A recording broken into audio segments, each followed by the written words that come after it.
క్రీస్తునందు సహోదరి సహోదరులారా, ప్రభువైన యేసుక్రీస్తు నామములో హృదయపూర్వక వందనాలండి. ముందుగా ఇంత మంచి సమయాన్ని ఇచ్చిన తండ్రి అయిన దేవునికి, ప్రభువైన క్రీస్తు ద్వారా కృతజ్ఞతాస్తుతులు చెల్లిస్తున్నానండి. అందరూ బాగున్నారండి.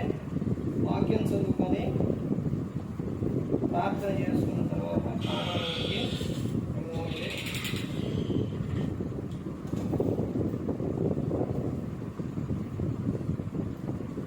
యోహాను గారు రాసిన సువార్త 8వ అధ్యాయం 31వ వచనం.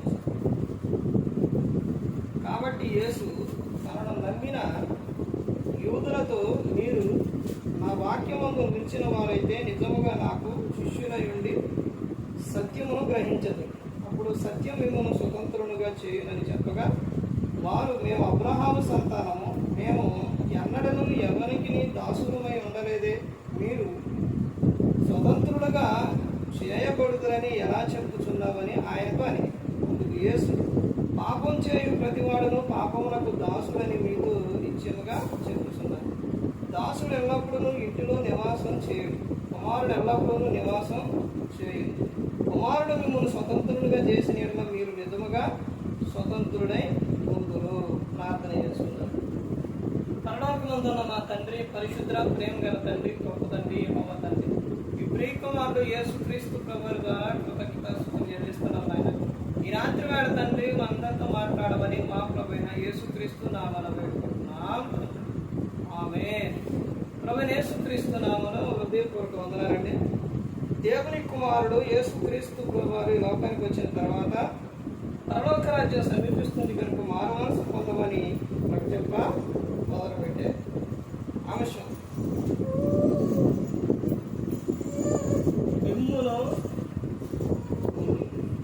ఇలా రాసిపెట్టు. మనలను స్వతంత్రులుగా చేసేది ఎవరో తెలుసా?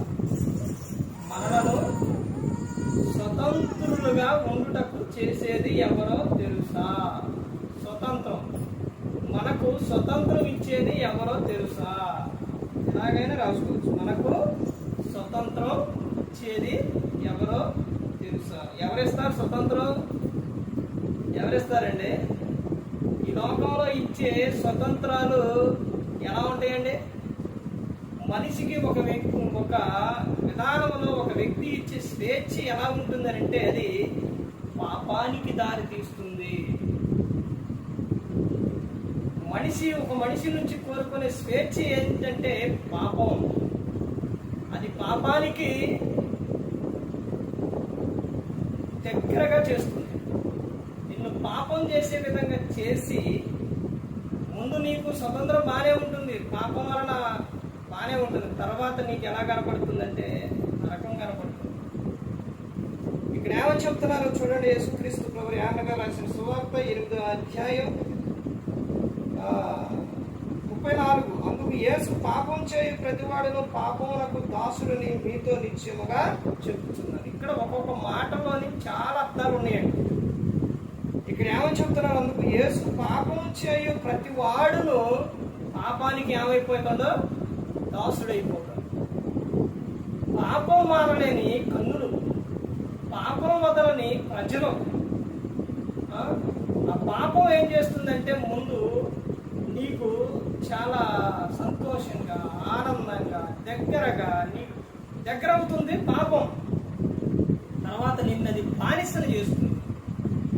నిన్ను ఏం చేస్తుందని ఇక్కడ చెప్తున్నారంటే నిన్ను దాసుని చేసేస్తుంది. దాసత్వానికి నిన్ను బంధించేస్తుంది పాపం. ఎలా బంధిస్తుంది అంటే, ఇప్పుడు ఒక పురుషుడు ఒక అమ్మాయిని చూసినప్పుడు ఆ అమ్మాయితోని అనేకమైన మాట్లాడటం, అనేక విధమైన పనులు ఇవన్నీ చేసినప్పుడు ఆ అమ్మాయిని విడిచిపెట్టలేక తర్వాత పాపానికి దాసుడైపోయి తర్వాత ఎన్నో విధానానికి అది ఎలా దారి తీస్తుంది అంటే తన పరువు పోవడానికి, తర్వాత తన పతనానికి, తన ఇంట్లో సంతోషం లేకపోవడానికి, తన దేహంలో ఆనందం లేదా ఆరోగ్యం లేకుండా పోవడానికి వీటన్నిటికీ ఇదైపోతుంది. పట్టుకుంటుంది. ఏం పట్టుకుంటుంది అంటే ఒక మనిషిని పీక పట్టుకుంటుంది పాపం. అది విడిచిపెట్టదు. ఈ లోకంలో ఇచ్చే స్వతంత్రం, పాపం ఇచ్చే స్వతంత్రం ఎలాంటిదనంటే మనిషిని నాశనములకు దారితీస్తుంది. తర్వాత ఇంకా పాపం వలన వచ్చే జీతం మరణం.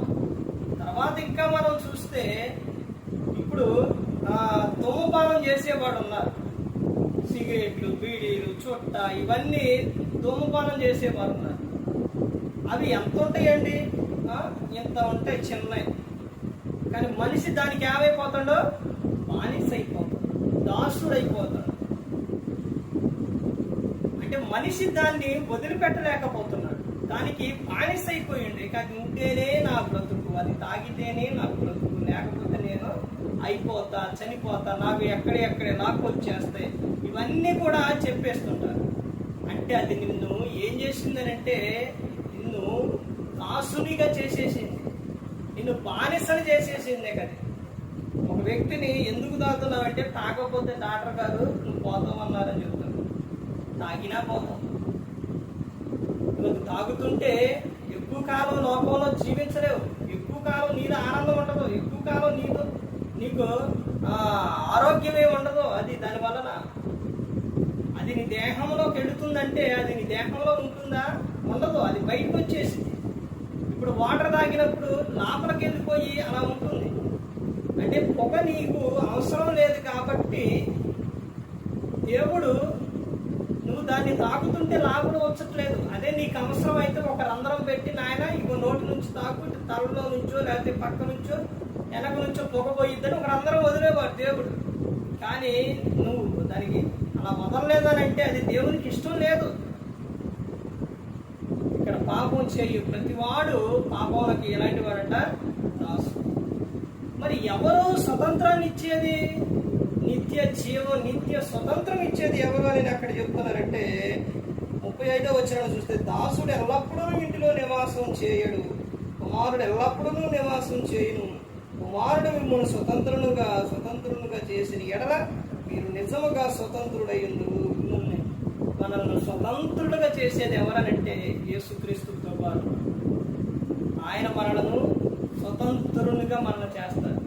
ఎలాంటి స్వతంత్రం ఇస్తారు అనంటే శిష్యులు, ప్రభువా మరి మిమ్మల్ని వదిలిపెట్టి మొత్తాన్ని వదిలిపెట్టి నిన్ను వెంబడిస్తున్న ప్రభు ఏంటి ప్రభు అనంటే, మీరు అన్నీ వదిలిపెట్టి నన్ను వెంబడిస్తున్నారు కాబట్టి మీరు 12 మంది 12 గోత్రాల మీద వాటి మీద మీరు తీర్పరులై ఉంటారు అని చెబుతున్నారు. మీకు అధికారాన్ని ఇస్తారని చెబుతున్నారు. అంటే ఒక వ్యక్తిని ఎలా దేవుడు ఏం చేస్తారనంటే ఆయన నమ్ముకొని ఆయన మార్గంలో నడిచినప్పుడు ఒక వ్యక్తిని ఏం చేస్తారంటే దేవుడు స్వతంత్రులుగా చేస్తారు. ఎవరి ద్వారా అంటే కుమారుని ద్వారా. కుమారుని ద్వారా మనందరం కూడా స్వతంత్రులుగా ఉంటున్నాం. మనం ఇప్పుడు దాసుడు అనగా ఇప్పుడు పని చేసే వారిని లేదా పనికి వచ్చే వారిని అంటుంటారు. ఇప్పుడు వీళ్ళు వస్తారు ఒక గృహంలోని, వీళ్ళు అక్కడే నివాసం ఉంటారా? ఉండరు. ఇప్పుడు కుమారుడు ఉండండి, తండ్రికి పిల్లలు ఉన్నారు. వాళ్ళు ఆ గృహంలో ఏం చేస్తారు? సాయంత్రానికి ఆ గృహంలో నుండి వెళ్ళిపోతారా? ఆ గృహంలోనే ఉంటారు. వాళ్ళు ఆ గృహంలోనే ఉంటారు, కుమారుడు కుమారి. అదే దాసులు అయితే ఏం చేస్తారు?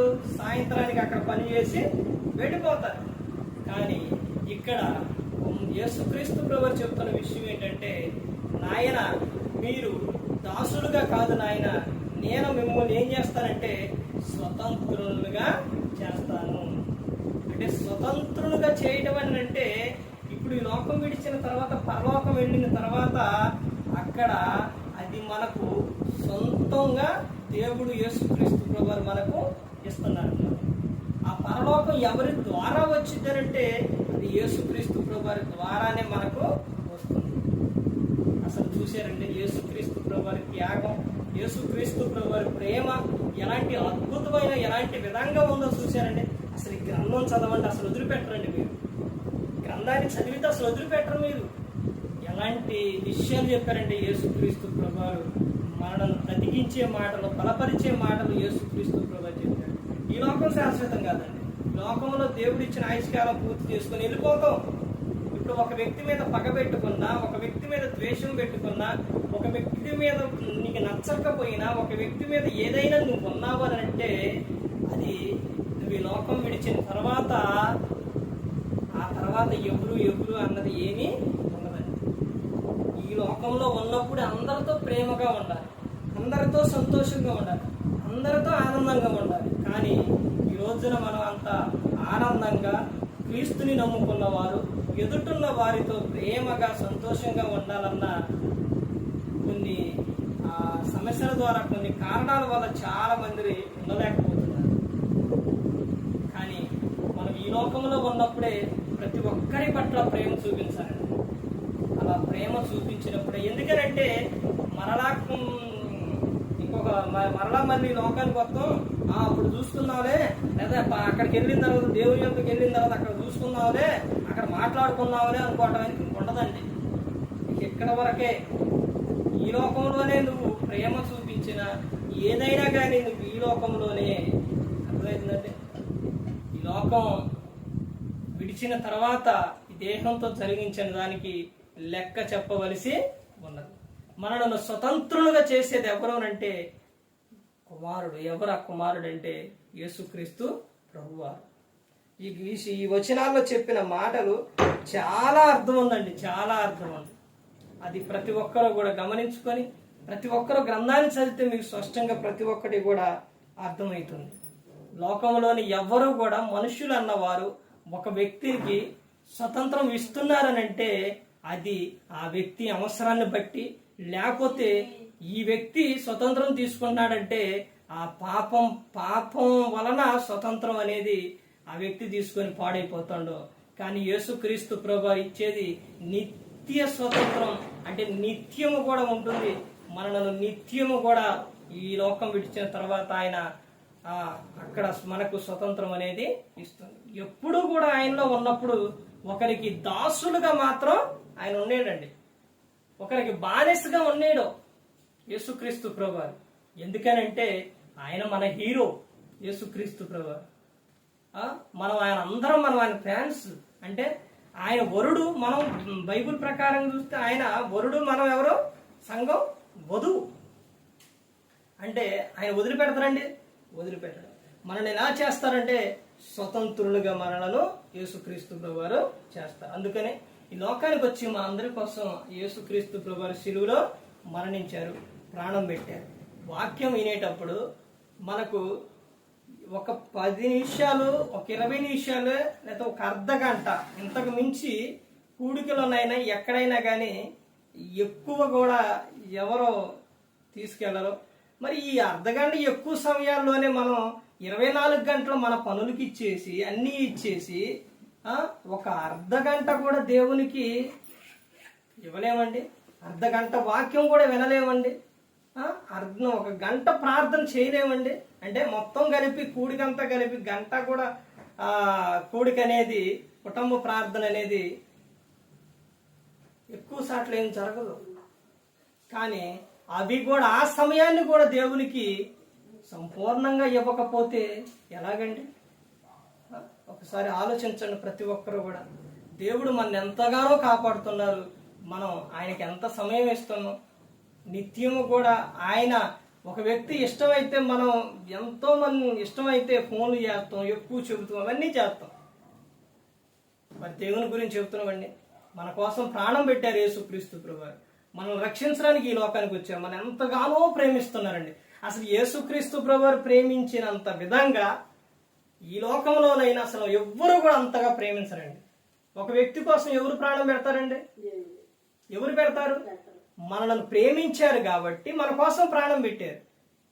మనల్ని దేవుడు ఎంతో ప్రేమించారు. యోహాను సువార్త 3:16. దేవుడు లోకమును ఎంతో ప్రేమించిన గనుక తన అద్వితీయ కుమారుని యేసుక్రీస్తు ప్రభువుని నీ లోకానికి పంపించారు. మనందరి కోసం ఆయన శిలువలో ప్రాణం పెట్టారు. పరిశుద్ధాత్మ దేవుడు నిత్యం మనల్ని నడిపిస్తూ ఉన్నారు, ఎప్పుడు మనలను విడిచిపెట్టలేదండి. అలాంటి ఆయన అంత గొప్ప దేవుడు, మనం నమ్ముకున్న ఆయన అంత ప్రేమ కలిగిన ఆయన, అంత శక్తివంతుడు.